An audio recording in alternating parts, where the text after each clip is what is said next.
विवेचना में आज सिकंदर महान के भारत पहुंचने और पोरस से लड़ाई की कहानी।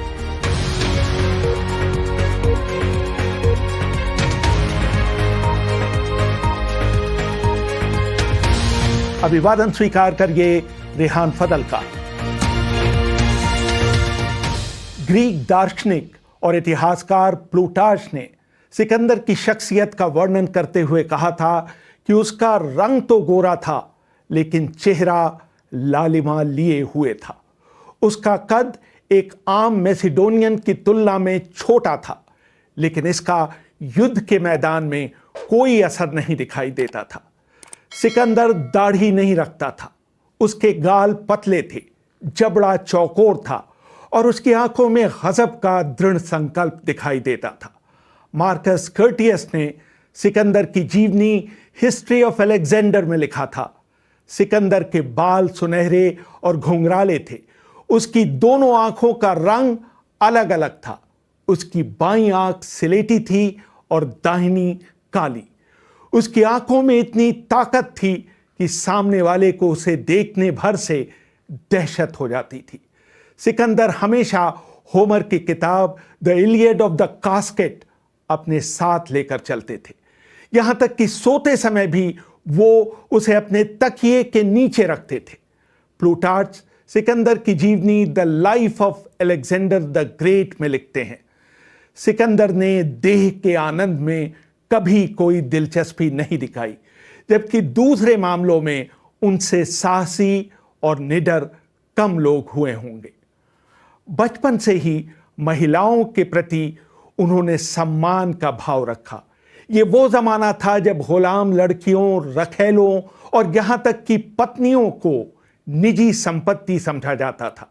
सिकंदर की मां ओलंपिया सिकंदर की लड़कियों में अरुचि से इतनी परेशान हो गईं कि उन्होंने उनमें विपरीत लिंग के प्रति रुचि पैदा करने के लिए एक सुंदर वेश्या कैलेक्जेना की सेवाएं ली, लेकिन सिकंदर पर उसका कोई असर नहीं पड़ा। बाद में सिकंदर ने खुद स्वीकार किया कि सेक्स और नींद उन्हें हमेशा याद दिलाते थे कि उनका शरीर नाशवान है। 23 वर्ष के राजकुमार सिकंदर ने 334 ईसा पूर्व में मैसिडोनिया, ग्रीस से दुनिया जीतने के अपने अभियान की शुरुआत की थी। सिकंदर की सेना में 1,00,000 सैनिक थे जो 10,000 मील का रास्ता तय करते हुए ईरान होते हुए सिंधु नदी के तट पर पहुंचे थे। 326 ईसा पूर्व की शुरुआत में जब सिकंदर ईरान में था, उसने भारत के नजदीकी शहरों के राजाओं को संदेशवाहक भेजकर कहा था कि वो उसका नियंत्रण स्वीकार कर लें। जैसे ही सिकंदर काबुल की घाटी में पहुंचा, इन राजाओं ने उससे मिलना शुरू कर दिया। उनमें से एक था भारतीय नगर तक्षशिला के राजकुमार अंबी। तक्षशिला सिकंदर की इतनी आवभगत इसलिए कर रहा था क्योंकि वो चाहता था कि उसके दुश्मन पोरस से लड़ाई में सिकंदर उसका साथ दे। मार्कस कर्टियस लिखते हैं, तक्षशिला ने सिकंदर के लिए जानबूझकर भारत के द्वार खोल दिए। उसने सिकंदर की सेना को अनाज से लेकर 5,000 भारतीय सैनिक और 65 हाथी भेंट किए। उनका युवा जनरल संद्रोकुप्तोस भी उनके साथ हो लिया। सिकंदर ने तक्षशिला में 2 महीने बिताकर वहां के राजा की मेहमान नवाजी का आनंद लिया। सिकंदर के जीवनीकार फिलिप फ्रीमैन अपनी किताब अलेक्जेंडर द ग्रेट में लिखते हैं, इस बिंदु पर सिकंदर ने अपनी सेना को 2 भागों में विभाजित किया। उसने हेपेस्टियन के नेतृत्व में एक बड़ी सेना खैबर दर्रे के पार भेज दी ताकि वो रास्ते में पड़ने वाले विद्रोही कबायलियों को कुचल सके, और इससे भी जरूरी जल्द से जल्द सिंधु नदी पर पहुंचकर एक पुल बना सके ताकि सिकंदर की सेना नदी पार कर सके। इस रास्ते पर कई भारतीय राजा और बड़ी संख्या में इंजीनियर सिकंदर की सेना के साथ साथ चल रहे थे। सिकंदर एक घुमावदार रास्ता लेते हुए हिंदुकुश के पूर्व में गया ताकि वो उस तरफ रहने वाले कबायलियों को अपने नियंत्रण में कर सके।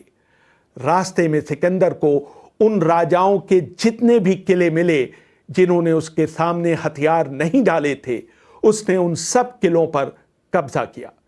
इसी अभियान के दौरान सिकंदर की बांह में एक तीर आकर लगा। एक जगह सिकंदर की सेना पर कबायलियों ने घात लगाकर हमला किया। उस समय वो शाम को आराम करने के लिए शिविर लगा रहे थे। सिकंदर के सैनिकों ने पास की पहाड़ी पर चढ़कर अपनी जान बचाई। जब हमलावरों को लगा कि सिकंदर बच निकले हैं, सिकंदर ने पहाड़ी से उतरकर उन पर अचानक जवाबी हमला बोल दिया। उन लोगों ने अपने हथियार डाल दिए। सिकंदर ने इस शर्त पर उनकी जान बख्शी कि वो उनकी सेना का हिस्सा बन जाएं। वो पहले तो इसके लिए राजी हो गए, लेकिन जब कुछ लोगों ने वहां से भागने की कोशिश की तो सिकंदर ने उनको जान से मार देने का आदेश दे दिया। सिंधु नदी तक मार्च करने में सिकंदर की सेना को 20 दिन लगे। वहां तक्षशिला के राजा ने सिंधु नदी पर नावों से पुल बनवाने में उसकी मदद की। सिंधु नदी के तट पर रहने वाले लोगों को पता था कि किस तरह नदी के बहाव के समानांतर लकड़ी की नावों को जोड़कर नदी के पार पुल बनाया जाता है। सिकंदर के जासूसों ने उसे खबर दी कि पोरस के पास एक बड़ी सेना है जिसमें कई भीमकाय हाथी भी शामिल हैं। सिकंदर का मानना था कि वो पोरस की सेना को हरा सकता है, लेकिन मॉनसून शुरू हो जाने के कारण ऐसा करना आसान नहीं होगा। सिकंदर की सेना को बारिश में लड़ने का तजुर्बा जरूर था, लेकिन उन्हें जबरदस्त गर्मी का भी सामना करना पड़ रहा था। वहां से उसने पोरस को संदेश भिजवाया कि वो अपनी सीमा पर आकर उससे मिले और उसकी अधीनता स्वीकार कर ले। पोरस ने जवाब दिया कि वो सिकंदर की अधीनता स्वीकार नहीं करेंगे, लेकिन वो उनसे अपने राज्य की सीमा पर मिलने के लिए तैयार हैं। सिकंदर और उसके सैनिक कई दिनों तक मार्च करते हुए झेलम नदी के पास पहुंचे। पोरस की सेना झेलम के उस पार थी। सिकंदर ने नदी के उत्तरी किनारे पर शिविर लगाया। वो उस जगह की तलाश में था जहां से उसका नदी पार करना पोरस को दिखाई न दे। पोरस को झांसा देने के लिए उसने अपनी सेना को नदी के तट के काफी पीछे भेज दिया। सिकंदर ने एक जगह अपने सैनिकों को नहीं रखा। कभी वो पश्चिम की तरफ जाते तो कभी पूरब की तरफ। इस बीच उन्होंने नदी के किनारे पर अलाव जला लिए और काफी शोर मचाने लगे। नदी के दूसरे तट पर मौजूद पोरस के सैनिक सिकंदर के सैनिकों के इधर उधर जाने के आदी हो गए और उन्होंने उन पर कड़ी नजर रखनी बंद कर दी। सिकंदर के विपरीत पोरस की सेना एक ही स्थान पर खड़ी रही, क्योंकि सबसे आगे हाथियों को तैनात किया गया था और उनको बार बार इधर उधर करना काफी मुश्किल काम था। सिकंदर ने यह भी आदेश दिया कि पास के खेतों से अनाज उसके शिविर तक पहुंचाया जाए। पोरस के जासूसों द्वारा यह खबर दिए जाने पर पोरस ने इसका अर्थ यह लगाया कि सिकंदर का वहां मॉनसून खत्म होने तक रुकने का इरादा है। इस बीच वहां तेज आंधी और तूफान आया। सिकंदर ने इसका फायदा उठाते हुए अपने सैनिकों से नदी पार करवा दी। हालांकि इस प्रयास में बिजली गिरने से सिकंदर के कई सैनिकों की मौत भी हो गई। पोरस के पक्ष में सिर्फ एक बात थी कि उसकी सेना में काफी संख्या में हाथी थे। फिलिप फ्रीमैन लिखते हैं, लेकिन जब तक सिकंदर के सैनिकों को हाथियों से लड़ने का तरीका आ गया था, सिकंदर के सैनिक हाथी को घेर लेते और उस पर भालों से हमला करते। इस बीच एक तीरंदाज हाथी की आंख का निशाना लेता। जैसे ही हाथी की आंख में तीर लगता, वो अनियंत्रित होकर इधर उधर डोलने लगता और अपने ही लोगों को कुचल डालता। सिकंदर ने अपने सैनिकों को पोरस के सैनिकों के बाएं और दाएं भेज दिया और कहा कि वो आगे जाकर पीछे से पोरस के सैनिकों पर हमला करे। इस भीषण लड़ाई में दोनों तरफ के कई लोग मारे गए और बड़ी संख्या में लोग हताहत भी हुए। ये लड़ाई झेलम नदी के किनारे पंजाब में जलालपुर में हुई थी। सिकंदर अपने बुसेफेल्स घोड़े पर सवार था, तभी एक तीर घोड़े को लगा और उसने वहीं दम तोड़ दिया। सिकंदर को अपने घोड़े की मौत पर दुख करने का भी समय नहीं मिला। उसने दूसरा घोड़ा लिया और युद्ध करना जारी रखा। जैसे ही पोरस के सैनिक दबाव में आए, क्रेटरस के सैनिकों ने पीछे से आकर उन पर हमला बोल दिया और उनके पीछे भागने का रास्ता बंद कर दिया। लेकिन एक भीमकाय हाथी पर सवार पोरस ने लड़ना जारी रखा।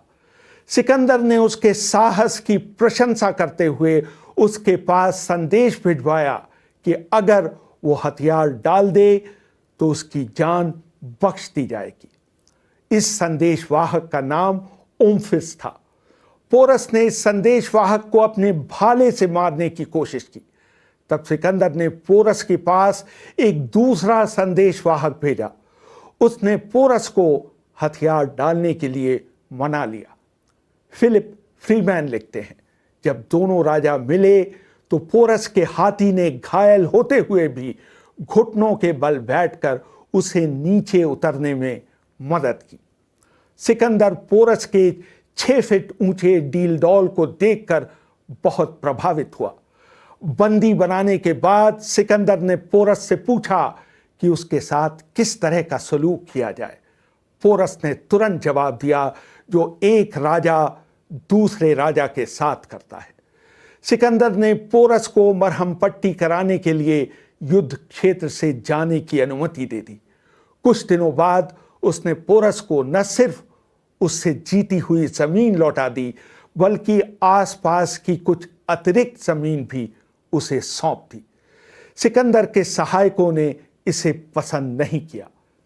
वहीं पर सिकंदर की सेना ने अपने मारे गए सैनिकों का अंतिम संस्कार किया। अपने मारे गए घोड़े की याद में सिकंदर ने युद्ध स्थल के पास एक नए शहर की स्थापना की और अपने घोड़े के नाम पर उसका नाम बुसेफेल्स रखा। जब तक पोरस लड़ने की स्थिति में था, उसने सिकंदर का जमकर मुकाबला किया। सिकंदर इससे आगे भी बढ़कर गंगा के तट तक जाना चाहता था, लेकिन उसके एक पुराने सैनिक ने पूरी सेना की तरफ से बोलते हुए उससे कहा, तमाम खतरों के बीच इतने लंबे समय तक आपके साथ यहां तक आने से हमारा सम्मान बढ़ा है, लेकिन अब हम थक चुके हैं और हमारी हिम्मत जवाब दे चुकी है। इस दौरान हमारे कितने ही साथी खेत रहे और जो बचे भी हैं, उनके पूरे शरीर पर इस अभियान के निशान हैं।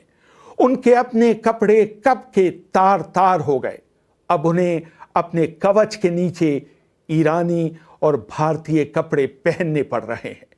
हम अपने माता पिता को देखना चाहते हैं और अपने बीबी बच्चों को फिर से गले लगाना चाहते हैं।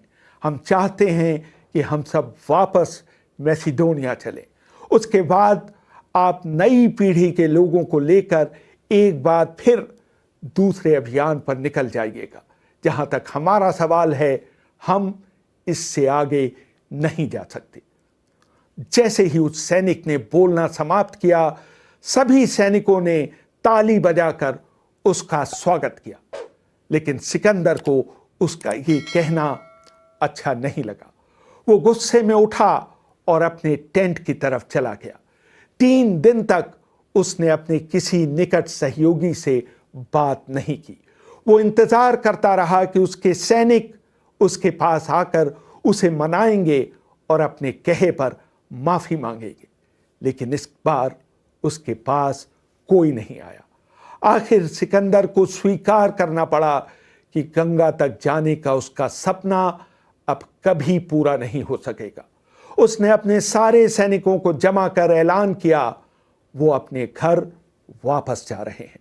उसने पूर्व की तरफ एक उदास निगाह डाली और वापस अपने देश मैसिडोनिया की तरफ चल पड़ा। रेहान फजल, BBC, दिल्ली।